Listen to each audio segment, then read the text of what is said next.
Hello everyone, and welcome back to our channel. Back with me again, Joseph, your host. Today we journey back to the 3rd century to uncover the story of a man whose faith was so strong. He built a church from scratch in one of the most hostile environments imaginable.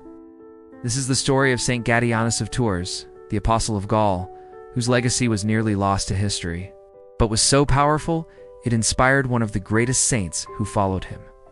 Around the year 250 AD, the Christian faith was still young and often met with brutal opposition. In Rome, Pope Fabian made a bold decision. He commissioned 7 bishops to travel into the heart of pagan Gaul, modern-day France, to preach the gospel. This group would later be known as the 7 Apostles of Gaul. Each was assigned a city, and to a man named Gatianus fell the city of Tours. When Gatianus arrived, he found a land completely dominated by pagan worship.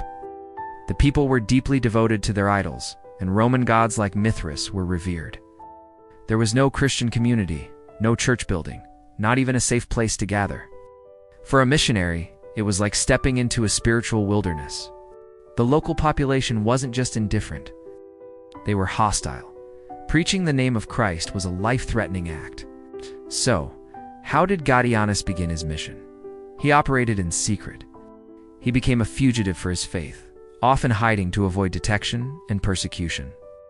Tradition tells us he celebrated Mass and administered the sacraments not in a grand basilica, but in hidden caves and grottos carved into the limestone cliffs along the Loire River. These secret gatherings became the first church of Tours, Church of Shadows, built on courage and whispered prayers. Imagine the scene: a small, huddled group of new believers, their faces lit by flickering torchlight, receiving the Eucharist in a cold, damp cave, all while knowing that discovery meant certain death. This wasn't just about survival. It was a profound statement that the grace of the sacraments is essential, no matter the circumstances. For 50 years, half a century, Gatianus persevered. Think about that time frame. 50 years of constant threat, of hiding, of ministering to a tiny flock in a city that rejected him. His life is a masterclass in the virtue of fortitude. He conquered the fear of death itself to fulfill his divine mission. He didn't just preach, he lived the gospel. One of his most significant acts was establishing a hospice for the poor just outside the city walls. Before he even had a proper church building, he built a place of care for the most vulnerable. This teaches us a powerful lesson. For Gatianus, corporal works of mercy were not an afterthought. They were at the very heart of evangelization. The church is a hospital for souls and bodies, and he demonstrated this by serving the needy. His long and difficult ministry was a slow burn.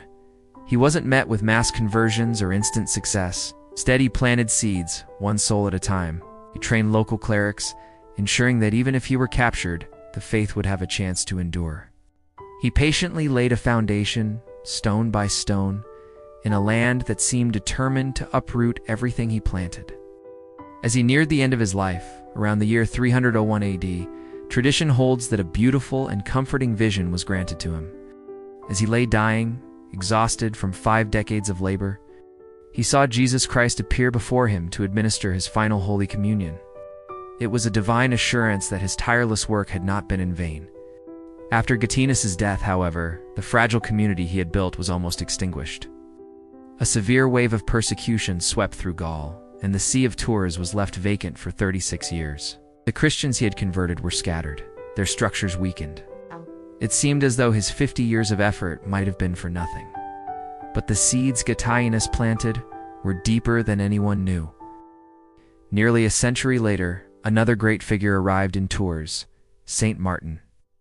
By this time, the Christian community was small and struggling, but the memory of their founding bishop, Gatianus, had been kept alive through local lore. Saint Martin, recognizing the importance of this spiritual lineage, sought out the forgotten tomb of Gatianus. He venerated his predecessor, effectively restoring his memory and building upon the foundation that had been laid so long ago.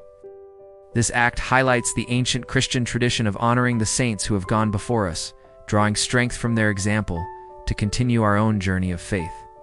The cathedral in Tours was eventually rebuilt and dedicated to Saint Gatianus, a testament to the founder who had once hidden in caves.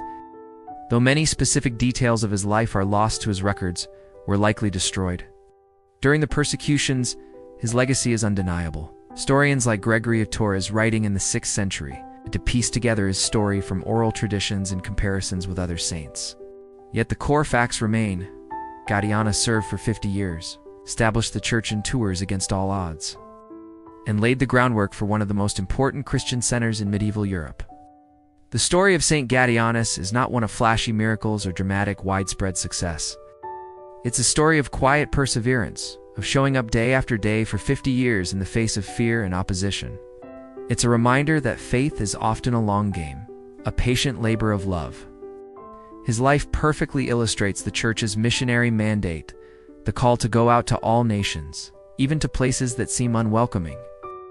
He shows us that true strength isn't about avoiding trials, but facing them with courage rooted in God's grace. So today, as we remember Saint Gatianus on his feast day, December 18th, let's draw inspiration from his incredible endurance. He proves that even the smallest acts of faith, performed consistently over time, can build a legacy that outlasts empires and changes the world. Thank you so much for watching. If you found this story inspiring, please like this video. Subscribe to our St. Joseph's Corner channel for more stories of the saints. And share this with someone who might need a little encouragement to persevere in their own mission. Take care, everyone. Stay healthy and hungry for holiness. We'll see you next time, and God bless you always.